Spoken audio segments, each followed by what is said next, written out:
dive right into it. I'm a high school dropout. I'm not smarter than the average guy. I'm just a guy that pays attention and works hard.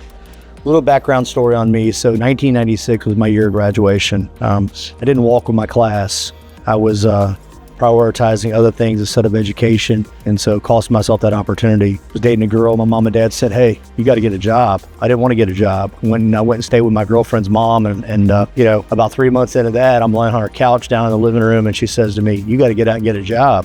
So I went down to the local car dealership. I saw an ad, 6-figure income plus earning potential, blase, no experience necessary.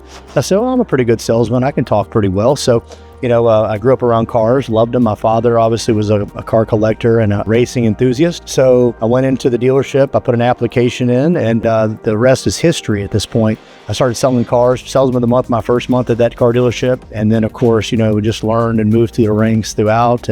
And then in 2004, I had an opportunity to go into business for myself with all the different skill sets and things that I learned from a mentor of mine. And so we were able to launch that piece and do that at a high level. At the end of the day, it was all fun and good and games. And, you learn so much about the business when you get on the other side of it, the vendor side. And, I learned the things you want to do in business, the things you don't want to do in business. But at the end of the day, it's a lot of learning, been a lot of time and fun doing that. And so here we are today. That's a little bit about the story.